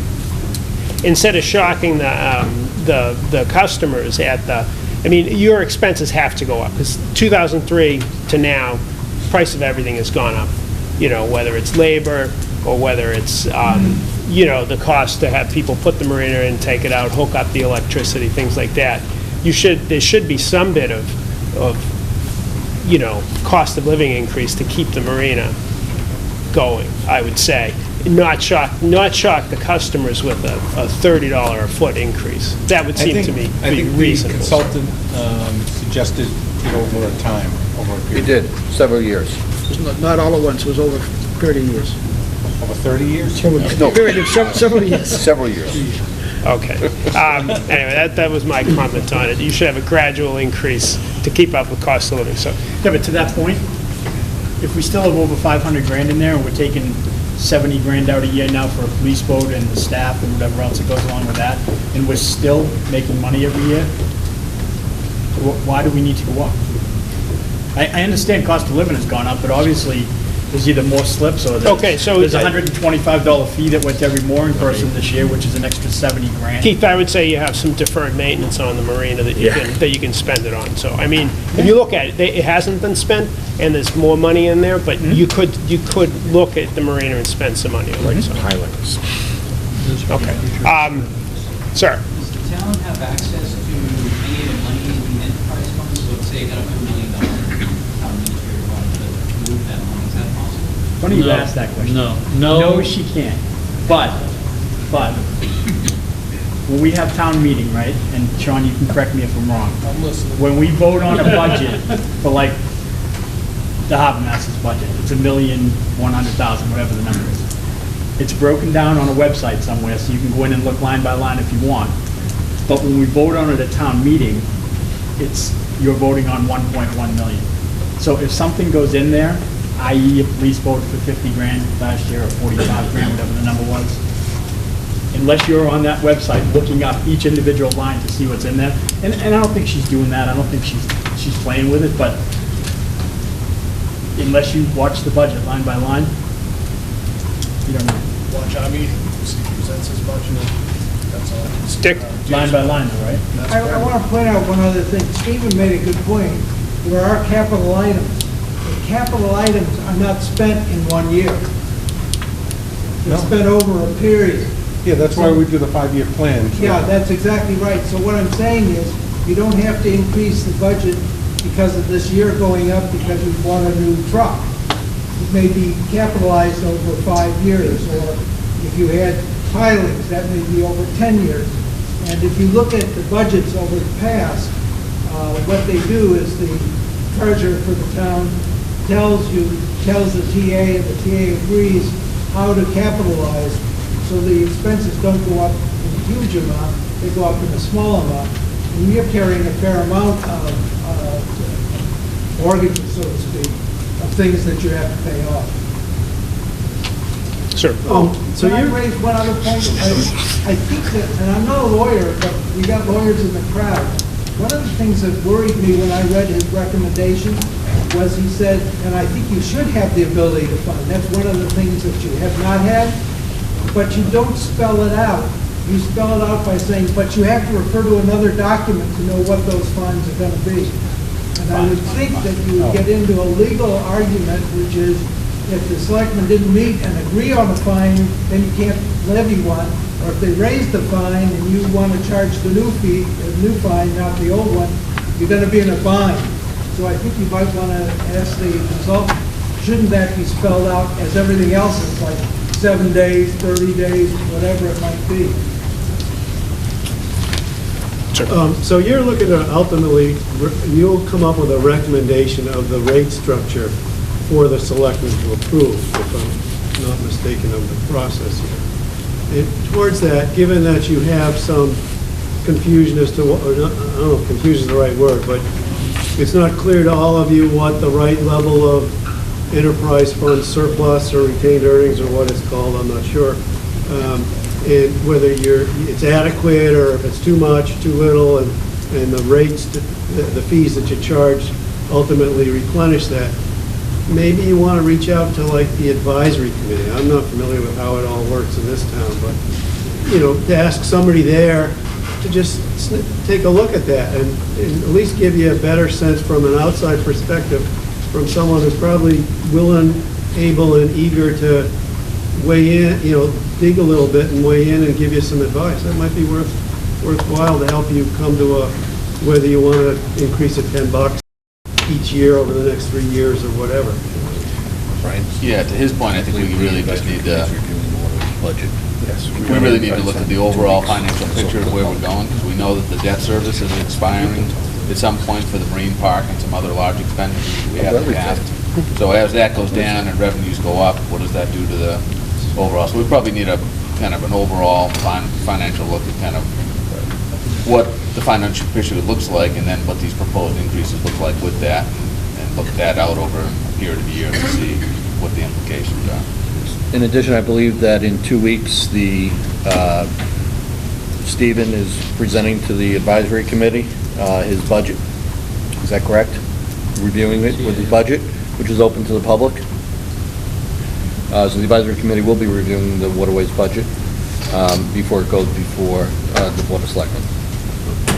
And that question could be asked. Right. No, that's the only thing I would add.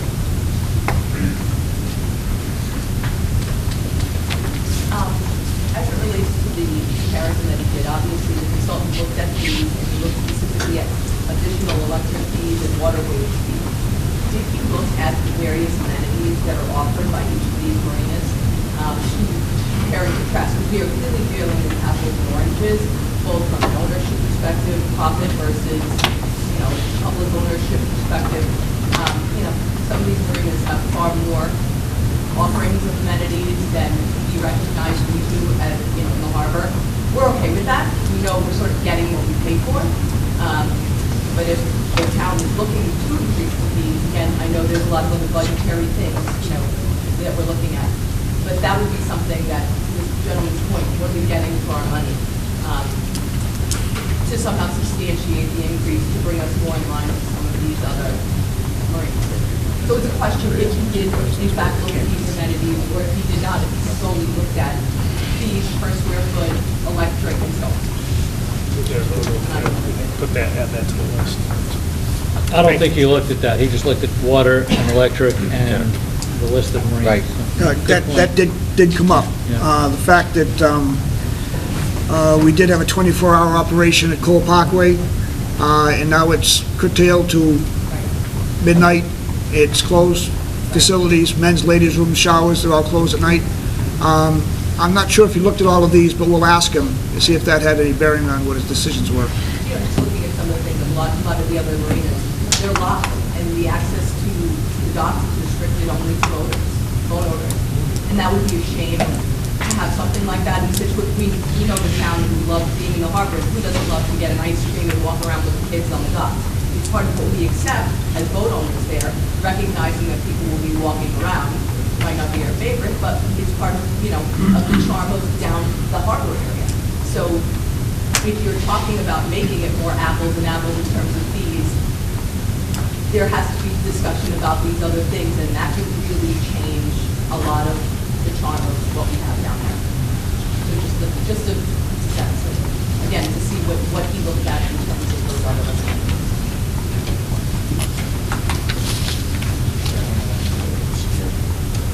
Any other questions? Not this list. No. Anything else? Oh, can we go through, I'll let Fran do that. Thank you, Brian. Like I said, I have a few questions that I'm going to be giving to the consultant. Let's see. Anybody have anything? Please. I went to the harbor master's office today and asked this question. I couldn't get an answer. Not because he was trying to hide it, he just didn't know. But it's been the practice in Scituate before that you signed up your kids for a mooring because 10 years from now, they'll be old enough and they can get a mooring. Well, the way these new rules are written, those kids are all going to fall off the list. So I don't know if it's 2 kids we're talking about or 40 kids we're talking about. And I also understand that you can't have a contract with somebody under 18 years of age. But I think if somebody's been on there for 6 or 8 years and they're like a year away, maybe their name should stay there and just be skipped until the time comes. But I don't know legalities on how that would work and if they could stay there, if they have to have maybe a parent co-sign it or something. I don't know. But I'd just hate to have 10 kids that have been waiting for 8 years just say, see you later. So Franny, specifically, he's referring to section B, number 6. No On page individual, 4. no individual can apply for a mooring, be assigned a mooring or slip unless they are 18. I believe it used to be 16 though, wasn't it? Well, I don't know, but In this it was 16. 2013? It Yeah. was 16? Yeah. Well, I made a note of how many people that might be in that window that would that would, Did we find that would they out? have, would they have to fall off if they're 17 years old right now? Are And they I understand grandfathered they- in? I understand they can't sign a contract with the town, because you just can't. But just to throw them off the list because we're changing the bylaws, just didn't seem fair to me. Are you changing, isn't that the existing law right now? It was 16, it's, 16. Well, now it says no individual can apply for a mooring. They added in apply for a mooring. And then be assigned a mooring or a slip in Cole Parkway Marina, Scituate Marine Park, Previously, unless they are you had to 18. be 18 to have something like that. But you could get on the list that. right. Yeah, but nothing's being grandfathered as far as I know. When these new rules go in, these are the rules. There's no grandfathering, so. As far as I know. I'd like to talk a little bit about the software they recommended, and I know Brian did a little research, and I don't know if anybody has a number on what this software will cost. I don't know if this is the right time to talk about the software. Yeah, but I just want to see if it's in the budget. Oh, I'm sure it will be in there if we need it. He said it was in Come the up and- budget. Yeah. That was a recommendation he made, that we upgrade and get into something like that, and I think we should take care of that at a later meeting. Right, but we only have 2 weeks until the budget gets presented. That's the issue. Well, we'll probably have another meeting a lot sooner than our next monthly meeting. Anybody have any other questions? Yes, sir. Give us your name, Bill? Bill Denny. Bill Denny. He brought up a good point about the grandfathering clause. What's the board's position on that? For people that are on the existing wait list now? They stay on the list. We're only talking about the 16-year-olds and 15-year-olds. That's just a waiting list for underage, under 18. Follow-up question to that. As it stands now, on the mooring wait list, been on it for 12, 13 weeks myself. And is there, we have to specify now what part of the Scituate Waterways You will be asked to shortly. short Right. for this season coming up? We have a good amount of moorings that obviously are going to have to be given out, but we have to get by this portion of it, get the consultant's report in, and then Stephen will be in a position to give out moorings again. And we should give out quite a few this year, and you will have to make a determination as to where you would like to be in the harbor. So is that something I should do now before I may possibly get called? You can come by and come into the office, and if you're in Scituate Harbor and you know you don't want to be in the outer harbor or the inner harbor, or you'll take either, you can just jot it down on that document. And just as the same, if you originally wanted a 20-foot boat and now, you've waited so long, you can afford a 30-foot boat, you can move up in size, and we just adjust you according to your date on the document. Now, one more question, Frank, to your comment.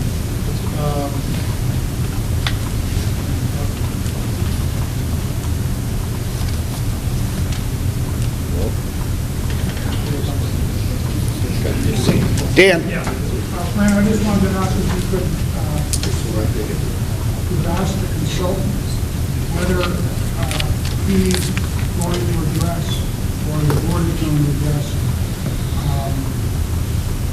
commercial moorings that are, in other harbors that I've been in, there have been resident commercial, resident non-commercial, and then non-resident. So there's been 4 categories. 2 of the categories are commercial mooring. In other words, if I wanted to rent my mooring, I know you have a harbor mooring service that relies on transporting people from mooring which are in the harbor. Have you asked about the consultant whether it would be possible for an owner to rent his mooring within the regulations of him being on the mooring boat? Is that going to ever be addressed, or is that not going to be allowed? That was addressed about a year and a half ago. It didn't go too far. I'm sure we'll address it again, but as of right now, there's no renting of moorings in Scituate Harbor. We have 2 categories of moorings. There's commercial fishermen, and then there's a recreation/commercial. So the consultant, did you ask him, or could you ask him? We'll ask him, yeah. Would you address that? Yep. Thank you. Dave? So I don't think this is a change, but we have two lists of applicants for moorings. Recreational, commercial, non-fishermen, that's one, right? And then commercial fishing. Right. Right? And that's two. So Correct. there's no differentiation between... Well, that was proposed, right now, today, it's commercial and recreational. And how about the And commercial non-fishing? It's supposed to be commercial fishing and, I think it says, mooring inspection companies. No, It doesn't really Just say specify, does it just say fishermen? Just as fishermen. It's correct. So again, I think right now, there's still only two categories, right? Correct. So the issue that somebody brought up was, and I don't think it'll happen right away, but we have to watch this. So a non-fishing commercial applicant, all right? That's one of the changes that he's proposing is it'll be recreational, commercial, non-fishing. Which are all in one category. One category, Okay, so- and then there'll be commercial fishing. Right, so let me get at my point. So the commercial, non-fishing people, it could be anywhere that, it could be a tugboat, it could be a mooring service, it could be a guy that does charters, it could be a guy that, puts a boat in the water that does all the, a barge, it could be anything. So we don't want the harbor to be all those people in the long run, right? So just as a point of order, at some point, if a lot of those people end up being on the waiting list and getting moorings, does the nature of the harbor change a little bit? If we have instead of a person owning a sailboat and having a mooring, if we get a lot of people that end up running these charter businesses, is that something to worry about? I don't know. Because they're all in one category. You can't discriminate against it. And the harbor's only going to support what the harbor can support when it comes to moorings and No, but if- marine enterprise. I mean, it's... If the next 15 moorings come up, end up being commercial non-fishermen, does that change the nature of the harbor? Yeah. It's not even a category yet. It's kind of the way. They're all in the same category. Right. It doesn't make a difference. Just, somebody brought it up, so I thought I'd bring it up. Okay, we're a little bit restricted by time. Bill, you remembered. Randy, I just thought of that last question. You mentioned you're going to have an excess amount of moorings this year. I've heard numbers mentioned around the harbor. Do you have an exact number of moorings that have been held up? I don't. Do you, Stephen? I believe it's probably around 50 is what I've been told. Probably somewhere around 50 moorings. Wayne, Bucher? Yeah, just real quick, Fran, in regards to the 7-day notification after warning, people on the warning list, I hate to think that this guy goes on an 8-day vacation. after 7 business 10 days. years. I think you should either make it 7 days after contact with that person, or the harbor master should come up with a day, June 1st, sit by your phone, I'll be calling, so that people have an idea of when 7 business it was days. effective. Okay, I think one of the things we got to remember is we're in this to enjoy ourselves, enjoy boats.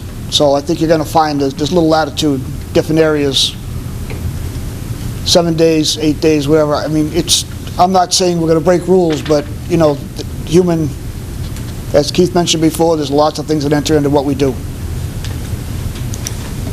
I need good email addresses from anyone who hasn't given it to us yet. And I'll be glad to copy you on this, the questions we're going to give to the consultant. And also, if you could give me any feedback or give us any new questions for the consultant. And we'll announce another meeting. We might have one before the next monthly meeting, but we'll let you all know.